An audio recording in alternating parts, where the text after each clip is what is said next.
bakana izera yabaha y'ububasha bwose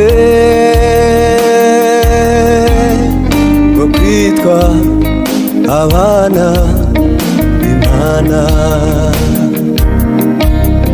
bwo kwitwa abana b'Imana.